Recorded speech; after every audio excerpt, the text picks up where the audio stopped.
Ya seas un veterano experimentado o un principiante absoluto, uses una máquina básica o una industrial de alta gama, en algún momento vas a tener problemas.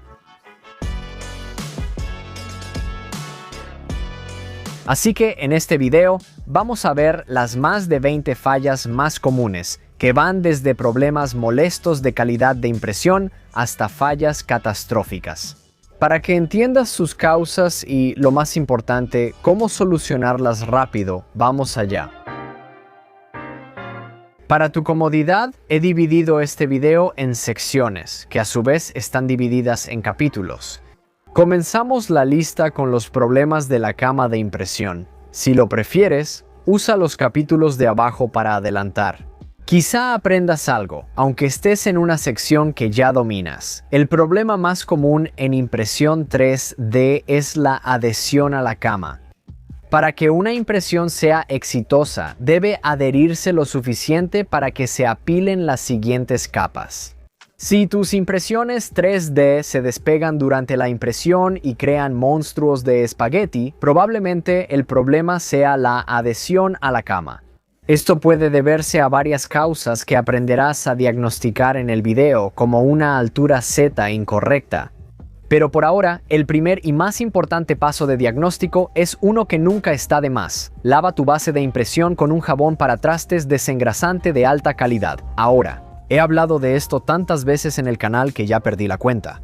Pero no todos los jabones para trastes son iguales, y parece que las versiones de marca como Dawn y Palmolive funcionan mucho mejor. También tienes que evitar cualquier jabón para trastes que tenga aloe o humectantes, o que se promocione como suave para la piel. Sigamos adelante. Evita tocar la base de impresión lo más posible al retirar las impresiones de. Una base limpia suele solucionar los problemas de desprendimiento al imprimir con filamentos comunes como PLA y PETG. Especialmente con algunas de estas bases de impresión de alto agarre que son populares en el mercado actualmente. A veces, en ciertos diseños o con materiales exóticos como ABS o nylon, aún puedes tener desprendimiento parcial o total. Esto suele verse como deformación. Cuando el plástico se enfría y se contrae, intenta encogerse, pero no lo hace de forma uniforme. Para resolver este problema, tenemos varias herramientas. Primero, podemos usar brims para pegar los bordes de la impresión, un poco más a la superficie de impresión. O, si solo algunas áreas son problemáticas, podemos usar lo que se llaman orejas de ratón. Imprimir en una cámara cerrada y calefaccionada ayuda con materiales exóticos y evita corrientes de aire en los comunes. Pero si eso no funciona, si buscas más seguridad, invierte en un adhesivo de cama de alta calidad y adecuado para tus materiales. Pero muchos en la comunidad también juran por DLAC o visión menor nano. Ahora, estos adhesivos pueden parecer un poco caros para lo que básicamente es un pegamento elegante, pero en mi experiencia realmente valen la pena. Evitarán que te preocupes por la adhesión a la cama o perder impresiones, sobre todo con materiales caros. Otro factor que puede causar mala adhesión es imprimir un poco lejos de la cama, por ejemplo, 0.1 milímetros demasiado alto. Imprimir muy cerca de la cama puede causar pie de elefante, defectos o colisiones con desplazamientos de capa. Por supuesto, la mayoría de las impresoras modernas calibran automáticamente el desfase del eje Z, pero no son infalibles. Residuos en la boquilla o cambiar placas pueden desajustar estos sistemas. Así que definitivamente vale la pena tomarse el tiempo para aprender cómo se ve cuando está demasiado cerca o demasiado lejos. Así que aquí hay algunos ejemplos de una impresión que está demasiado cerca de la cama, demasiado cerca de la cama y demasiado lejos de la cama. Y la distancia correcta. Adelante, graba estas imágenes en tu memoria porque te ayudarán a diagnosticar muchos de los problemas que vas a experimentar. Desafortunadamente, algunas marcas modernas de impresoras 3D no te permiten ajustar fácilmente o manualmente el offset por ti mismo. En ese caso, solo deberás solucionar la causa raíz, como limpiar los residuos de la boquilla. Si puedes ajustarlo en tu impresora, suele ser fácil hacerlo al imprimir. Me gusta activar los bordes cuando no estoy seguro de que mi desplazamiento Z sea correcto, porque eso me da la oportunidad de ajustar el desplazamiento Z en tiempo real. Antes de que la impresora realmente comience, otra cosa que la mayoría de las impresoras modernas maneja automáticamente es nivelar la cama. Con tu software, la impresora sondeará la cama y compensará las diferencias de altura al imprimir. Pero esta compensación, de nuevo, no es perfecta y ciertamente no es tan buena como simplemente tener la cama realmente nivelada. Así que si empiezas a notar zonas más delgadas o más gruesas en tu impresión, lo más probable es que tu cama no esté nivelada. La mayoría de las impresoras aún permiten nivelar la cama manualmente con tornillos debajo de ella. Si la tuya es una de ellas, solo toma una hoja de papel y ajusta cada esquina hasta que la boquilla roce y deje pasar el papel. Consejo profesional: si tu impresora usa Firmware Clipper, puedes ver el mapa de nivel de la cama y decidir si este paso es necesario. Pero desafortunadamente, aquí de nuevo, muchos fabricantes ya no ofrecen realmente esta funcionalidad. Finalmente, tenemos el pie de elefante, que se ve así. Es una especie de abultamiento en la primera capa. Aunque ajustes bien el desplazamiento Z con ciertos materiales o superficies, este problema puede presentarse igual. Pero afortunadamente, en realidad hay un ajuste integrado en tu slicer que te ayuda a solucionar esto muy fácilmente. Busca la compensación de pie de elefante y ajusta la configuración hasta que quede bien. Quiero hacer una nota rápida, ya que este problema también puede deberse a una temperatura de cama demasiado alta. Revisa eso y compáralo con la recomendación del fabricante en el carrete antes de ajustar otras configuraciones. Después de todos los problemas relacionados con la cama, el siguiente tipo de problemas más común, tanto en los matrimonios como en la impresión 3D, está relacionado con la extrusión. Revisemos cada posible problema. Más adelante abordaremos algunos problemas esotéricos e inusuales que tal vez no conozcas, pero antes cubramos rápidamente los atascos de la boquilla. Aunque la calidad del filamento ha mejorado, los atascos de la boquilla persisten en la impresión 3D. Y, por cierto, no todos los atascos de la boquilla son evidentes de inmediato. Por ejemplo, podrías tener un atasco parcial en la boquilla sin notarlo, salvo por algo de subextrusión que explicaremos enseguida. O que el filamento no salga recto al cargarlo en la boquilla. La forma más rápida de limpiar un atasco en la boquilla es, por supuesto, con una aguja de acupuntura, pero desafortunadamente esa no siempre es la manera más efectiva. Por eso, conviene aprender a hacer un cold pull. Ya expliqué esta técnica en el canal y también hicimos un short de YouTube. Dejaré el enlace abajo para que lo revises. Un cold pull es enfriar el filamento en la boquilla a unos 100 grados Celsius y luego retirarlo. Bastante sencillo, pero ¿qué pasa si sigues teniendo atascos en la boquilla una y otra vez con un filamento que sabes que es bueno? Bueno, en ese caso, probablemente estés lidiando con heat creep. Ahora, permíteme explicar qué es esto. Para empujar el filamento por el hot end, tu impresora 3D requiere separar bien el área caliente de la fría. Por eso hay un disipador y un ventilador sobre el heat break. Si este ventilador falla, se ensucia o se desconecta, tu impresora se atasca más rápido que yo en un viaje a Hong Kong. Revisa o cambia el ventilador del disipador para asegurar buen flujo de aire sobre el hot end. Algunas impresoras cerradas requieren abrir la puerta o tapa manualmente al imprimir con PLA o PETG. Si no, la temperatura interna puede ser muy alta para que el ventilador y el disipador enfríen bien. Me alegra que más impresoras lo hagan automáticamente. Otro problema común en la impresión 3D es la subextrusión. Se identifica por pequeños agujeros o espacios al extruir, sobre todo en extrusiones largas y continuas. Así luce. Si ves esto, tu impresora está intentando empujar el filamento a una velocidad mayor de la que el hot end puede derretirlo realmente. Ahora, hay muchas cosas que pueden causar esto. Por supuesto, podrías estar imprimiendo demasiado rápido para el filamento que realmente estás usando. Podrías tener una obstrucción parcial, un engranaje del extrusor resbalando o la temperatura configurada muy baja. Primero, te sugiero descartar problemas mecánicos como obstrucción parcial o engranaje del extrusor resbalando. Si ya usaste este filamento antes, ¿estás seguro de que no es un problema mecánico? Para diagnosticar este problema, prueba la tasa de flujo del filamento con las herramientas de Orca Slicer. Sube la temperatura al máximo recomendado por el fabricante, deja que funcione y ajusta las tasas de flujo en tu perfil de corte antes de probar otra vez. ¿Y si los pequeños huecos no están en las secciones largas, sino en esquinas o uniones como esta? En ese caso, tu problema no es la tasa máxima de flujo, sino el avance de presión. Diferentes plásticos tienen viscosidades distintas, por lo que fluyen diferentes según su contenido. Depende también de la geometría por la que intentan pasar, es muy complicado. Para tener esto en cuenta, nuestras impresoras 3D, los slicers y el firmware usan algo llamado avance de presión, que ajusta el flujo anticipándose a si va a desacelerar o acelerar. Ahora, algunas impresoras incluso hacen esto automáticamente directamente en la impresora, probando la extrusión antes de comenzar una impresión. Sin embargo, si todavía estás experimentando huecos en cosas como esquinas y uniones, tu impresora o tu perfil está sobrecompensando con un valor de avance de presión que es demasiado alto, como en el problema anterior.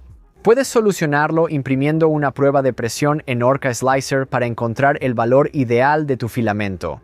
Esto deberías hacerlo con cualquier filamento nuevo como paso extra. También puedes imprimir una torre de temperatura antes para ver qué temperatura es la mejor para ese filamento, antes de probar otros parámetros como el avance de presión. Recuerda guardar los nuevos valores en un perfil, o tendrás que repetirlo. Pero ¿qué pasa si tienes el problema opuesto, tus esquinas están redondeadas y tus detalles se ven borrosos? Eso se debe al error de calibración opuesto, un valor de avance de presión muy bajo. Básicamente, tu impresora o el software de corte no están compensando adecuadamente el hecho de que necesitarán desacelerar en las esquinas o en los detalles pequeños, y como resultado, esos detalles en realidad están saliendo sobreextruidos en esas áreas específicas.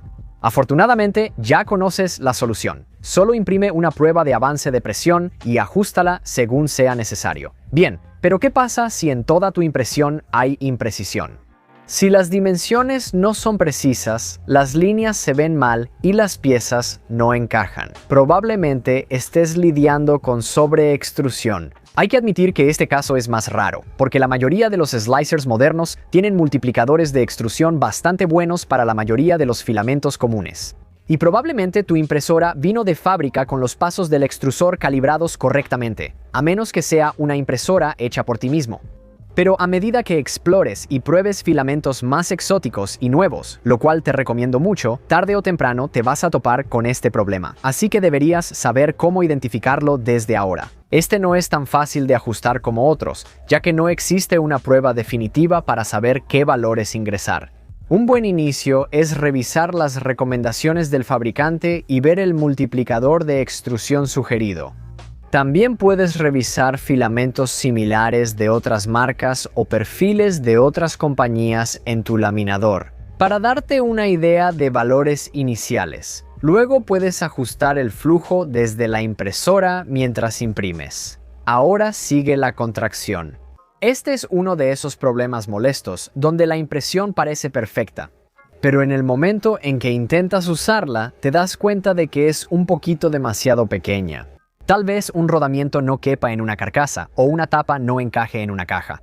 Quiero aclarar que no solo hablamos de agujeros más pequeños, es algo distinto. Eso es causado por la forma en que tu impresora 3D realmente crea los agujeros y se maneja con una configuración diferente en el laminador. Aquí me refiero a que todo es un poco demasiado pequeño, incluso las líneas rectas. Esto se debe a un clásico caso de la física en tu contra. Básicamente, cuando el plástico se enfría desde su punto de fusión hasta la temperatura ambiente, naturalmente se contrae. Algunos materiales como el PLA se encogen muy poco, generalmente menos del 1%, pero materiales más profesionales o exóticos como el ABS o el nylon pueden encogerse significativamente más, a veces hasta un 2 o incluso 3%. Para resolver esto tienes dos opciones. La más fácil es escalar tu modelo en el slicer antes de imprimir. Pero eso solo soluciona el problema una vez. Y si quieres evitarlo, la próxima vez que uses ese filamento, realmente deberías hacerlo de la manera correcta. Muchos slicers modernos, como Orca Slicer, incluyen una opción para compensar la contracción. Así que, al imprimir un cubo de calibración y luego medirlo cuidadosamente con un calibrador, puedes ajustar un valor exacto que el slicer usará para compensar automáticamente esas dimensiones en el futuro. Para ti, toma 5 minutos extra de calibración, pero definitivamente te ahorrará la frustración de volver a imprimir piezas que simplemente no encajan. O, por supuesto, siempre puedes ver los perfiles de otras compañías y usarlos como punto de partida. Guarda estos valores en un perfil de filamento personalizado para usarlos después. El problema más común con la extrusión es el goteo o los hilos, impresiones que lucen así. ¿Hay distintas causas para esto? Quizá tu temperatura es muy alta, considera imprimir una torre de temperatura como antes mencionamos. Las distancias de retracción pueden estar mal configuradas, causando que tu impresora retraiga mucho o poco entre extrusiones. Ahora bien, una vez más, hay una prueba incorporada directamente en Orca Slicer que te ayuda a ajustar eso. Y por último, podría ser el propio filamento. Todos los plásticos absorben agua, pero algunos más, lo que se llama higroscópico. El PETG y el TPU destacan por esto. Nunca está de más secar tu filamento con un secador antes de imprimir. Aquí te muestro cómo comprobar si el problema es por la humedad en tu filamento. Sube la boquilla hasta ver debajo, carga el filamento y extruye. Si escuchas chisporroteo o burbujeo, felicidades. Tu filamento absorbió agua. Sécalo según la tabla e inténtalo de nuevo si falla lo demás. Puedes ajustar las velocidades de desplazamiento o activar. Evitar cruzar perímetros como último recurso, en vez de solucionar el problema. ¿Y si algunas partes de la impresión lucen bien, pero los detalles pierden nitidez? No son consistentemente malos en un área específica como el avance de presión, solo ya no se ven limpios.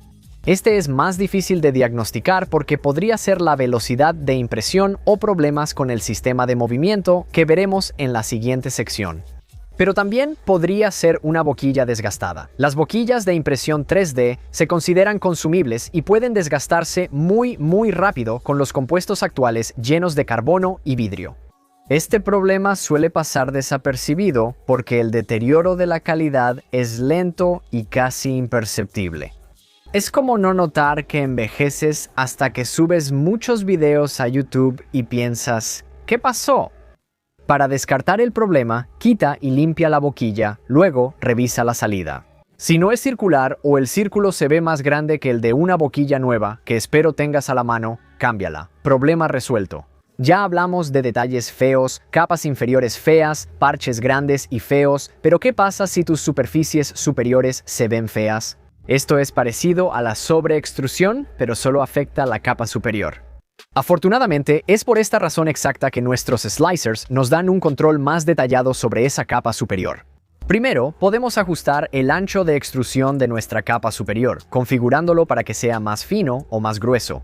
Podemos bajar la velocidad de las capas superiores para mejorar la calidad y agregar más capas para suavizar imperfecciones. Por último, podemos extruir solo un perímetro en la capa superior. Esto puede cambiar mucho el resultado final, ya que en la capa superior no hay superficie de impresión, para comprimir las capas juntas y crear una superficie agradable y uniforme. Pero si buscas ese aspecto en capas superiores e inferiores, debes buscar la función planchado. Aquí es donde la impresora vuelve a pasar sobre una superficie orientada hacia arriba, extruyendo una pequeña cantidad de plástico para intentar rellenar los huecos entre las líneas. Esto toma mucho tiempo y es difícil lograrlo bien sin una calibración exhaustiva. Pero si tu aplicación requiere capas superiores sedosas y suaves y no te interesa lijarlas, porque ¿a quién le gusta lijar? Entonces esta es la mejor opción. Por último, otro problema de extrusión antes de abordar los de refrigeración. Los soportes suelen ser necesarios en la impresión 3D, pero no deberían ser tan difíciles de quitar. Si tus soportes se adhieren demasiado y dejan marcas o cuesta quitarlos, tienes varias opciones. Podría ser una refrigeración insuficiente, lo cual vamos a cubrir en su propia sección a continuación, pero también puede ser tan simple como ajustar la configuración. El slicer ofrece muchas configuraciones, como la distancia entre soportes y tu impresión. el número de capas de interfaz e incluso configuraciones más detalladas que controlan el espacio entre las extrusiones en las capas de interfaz reales. Incluso puedes controlar la velocidad a la que se imprimen los soportes. Pero para ser honesto con ustedes, en general no deberían tener que jugar demasiado con nada de esto, especialmente si tienen buenos perfiles de su fabricante de impresoras 3D. Generalmente, aumentar un poco la distancia de soporte, bajar la velocidad de impresión de los soportes o agregar una capa de interfaz extra facilita mucho quitar los soportes en la mayoría de los materiales. Pero debido a que hay tantas variables diferentes en juego aquí y tantos materiales diferentes allá afuera, realmente tendrás que tomar prestados perfiles disponibles y experimentar hasta que encuentres algo que funcione bien para ti. Vaya, la impresión 3D parece súper difícil. Hay tantas pequeñas cosas que pueden salir mal o arruinar por completo tu impresión. Sí, pero la mayoría de estos problemas se evitan eligiendo una impresora 3D de alta calidad, de una empresa que prueba rigurosamente su hardware, su software y sus perfiles. Supongo que tienes razón. Muchas cosas dependen de la calibración. Esperaría que el fabricante de mi impresora 3D me diera eso, ¿no? Lo sé. Honestamente, es una de mis mayores molestias con los fabricantes de impresoras 3D. Por eso casi siempre uso máquinas Prusa en mi taller y granja de impresión. ¿No son realmente caras? Pagas un poco más que por otras máquinas, pero obtienes una que dura toda la vida y con posibilidad de actualización cada vez que sacan una nueva máquina, en lugar de esperar que compres una nueva.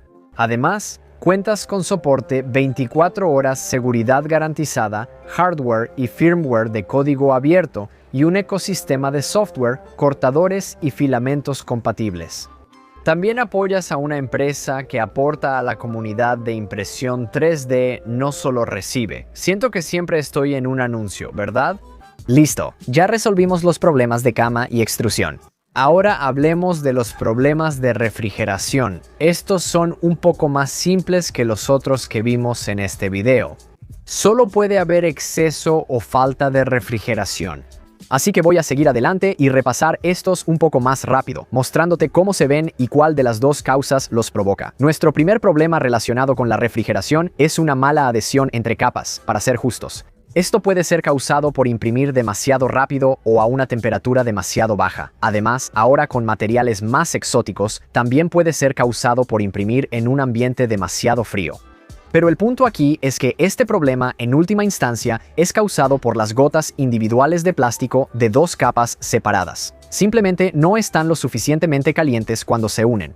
Ahora, si tienes suficiente confianza en que estás imprimiendo a la temperatura correcta y no has seleccionado el perfil equivocado, por ejemplo, y no estás imprimiendo a velocidades o tasas de flujo excesivamente altas o en un ambiente particularmente frío, entonces lo más probable es que tu enfriamiento simplemente sea demasiado alto ahora. Esto haría que el material en realidad se enfríe demasiado rápido antes de que siquiera tenga la oportunidad de unirse correctamente a la capa anterior. Esto puede pasar si vienes de imprimir principalmente con PETG y PLA que requieren tanto enfriamiento como sea posible, y ahora estás imprimiendo con ABS, nylon o incluso policarbonato que prefieren tener el menor enfriamiento posible. Reduce el enfriamiento, pero no tanto como para dificultar la impresión de puentes o voladizos. Esto nos lleva a los problemas con voladizos y puentes. Aunque es posible imprimir puentes o voladizos moderados de unos 5 grados, una impresora 3D no puede imprimir voladizos en el aire. Si tienes problemas con puentes o voladizos que se caen o doblan, probablemente sea por mala refrigeración. Este caso es complicado porque tu ventilador de enfriamiento ya está al 100% para puentes y voladizos. Te das cuenta de que el resultado sigue sin ser satisfactorio. Incluso si tienes activada la ralentización en tu cortadora, los resultados siguen siendo mediocres.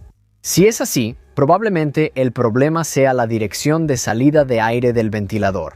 Algunas impresoras 3D, como las de nuestro patrocinador Prusa, tienen enfriamiento de 360 grados, mientras que otras solo dirigen el aire desde el ventilador a un punto específico. Algunos fabricantes añadieron ventiladores auxiliares a la impresora para resolver esto. Tú también puedes solucionar este problema de varias formas. Es rápida, la otra más complicada. La solución rápida es simplemente intentar rotar la pieza para que cualquier voladizo quede orientado hacia el ventilador de enfriamiento de la pieza, la rejilla de ventilación o el ventilador auxiliar. Con el tiempo y experiencia, sabrás hacia dónde tu impresora enfría mejor y podrás planearlo. La otra opción es mejorar tu sistema de enfriamiento. Hay modificaciones que van desde ajustes menores para tu impresora hasta diseños nuevos de cabezales o ventiladores auxiliares extra. Si imprimirás muchos puentes y voladizos con PLA o PETG, quizá convenga invertir en esas mejoras. Aquí hay un problema común que veo en muchas impresoras 3D de nivel básico, el efecto almohadillado. Esto sucede cuando las capas superiores se hunden o se doblan sobre el relleno. En lugar de hacer un puente correctamente, de alguna manera es parecido a un mal puenteado, simplemente no tienes suficiente enfriamiento para hacer el puente de manera adecuada. A diferencia de ese caso, este se soluciona con un simple ajuste. Si ya no puedes aumentar la velocidad del ventilador, solo añade una o dos capas superiores para cubrir la imperfección. Por último, llegamos a la sección final del video, problemas de movimiento. Ahora, el primer problema relacionado con el movimiento, el más común y el más decepcionante, tiene que ser el famoso desplazamiento de capas. Esto sucede cuando tu impresora salta pasos en el eje X o Y y continúa imprimiendo, pero en el lugar incorrecto. Guardé este tema para mucho más adelante en el video. Puede haber varias razones frustrantes para los desplazamientos de capas, muchas ya mencionadas. Por ejemplo, podrías tener sobreextrusión causando que la boquilla choque. Quizá imprimes muy rápido, tienes un problema de enfriamiento que deforma las capas o es el salto en Z. La configuración que eleva la boquilla para evitar choques con la impresión está demasiado baja o rápida.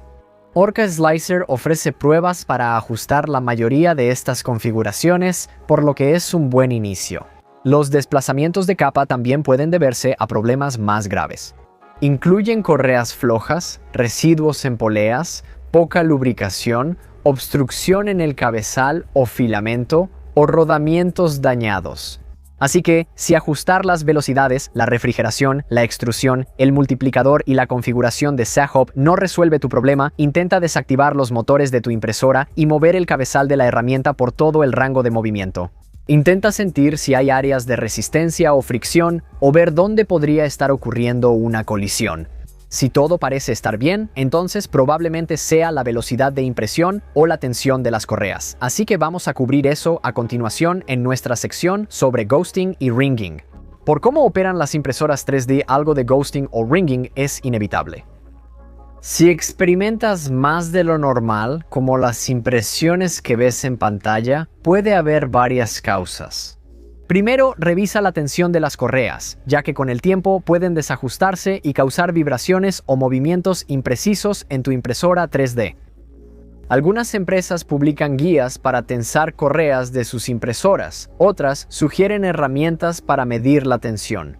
Aún así, otras compañías, como Prusa, de hecho incluyen una herramienta útil directamente en su aplicación para smartphone para ajustar la tensión de las correas correctamente en este momento. Revisa la tensión de las correas cada pocos meses para asegurar el buen funcionamiento de tu impresora. Si las correas están bien tensadas y persisten los problemas, revisa la compensación de resonancia. Aquí tu impresora 3D mide las frecuencias de resonancia en cada eje y las compensa al mover. Muchas impresoras actuales lo hacen automáticamente al configurarse o antes de imprimir.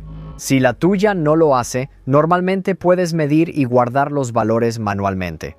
E incluso si tu impresora no tiene un acelerómetro integrado en el cabezal de la herramienta, en realidad puedes comprar uno externo para impresoras que funcionan con Clipper o incluso de Prusa si ahora tienes una de sus impresoras. Este paso será necesario si has cambiado algo en tu herramienta, cabezal o sistema de movimiento. Eso haría que las resonancias se desvíen de las originales, como agregar peso o cambiar dónde se encuentra el peso. Finalmente, el subbanding es uno de los problemas estéticos más frustrantes y persistentes. Puedes reconocerlo por líneas horizontales o costillas repetitivas en las paredes verticales de tu impresión 3D. A diferencia de un desplazamiento de capa aleatorio, este patrón rítmico hace que las superficies lisas parezcan un mapa topográfico. Suele haber dos causas principales. La primera es mecánica y suele implicar el tornillo guía del eje Z. Si esa varilla está, aunque sea un poco doblada, o si la tuerca que la mueve hacia arriba y hacia abajo se atasca, hará que la boquilla se tambalee en un patrón repetitivo mientras el pórtico sube. Para solucionar esto, comienza asegurándote de que tu tornillo guía esté limpio y bien lubricado. También debes revisar el acoplador que conecta el motor con la varilla. Si está flojo o desalineado, causará problemas. La segunda causa, a menudo ignorada, es térmica. Si la temperatura de tu cama o del hot end fluctúa mucho durante la impresión, el plástico se expande y contrae a diferentes ritmos, creando esas bandas visibles. La solución para esto se llama ajuste PAID. La mayoría de las impresoras modernas tienen una herramienta de calibración para esto directamente en el menú. Enseña a tu impresora a mantener una temperatura estable, lo que puede suavizar las paredes de inmediato. Si disfrutaste este video, honestamente, fue mucho trabajo armarlo, así que realmente significaría mucho para mí y para el equipo. Si te tomaras un segundo para darle like al video y hacernos saber en los comentarios de abajo si aprendiste algo. Además, si este tipo de videos es lo tuyo, entonces definitivamente deberías darle al botón de suscribirte, porque este es el tipo de contenido que publicamos casi cada semana por aquí. De hecho, recientemente publicamos un video justo como este. Comparto una docena de trucos y soluciones poco conocidas para optimizar tu flujo de trabajo en impresión 3D. Si te gustó este video, te encantará ese, así que lo enlazo en la pantalla. Eso es todo por esta semana, nos vemos en The Next Layer.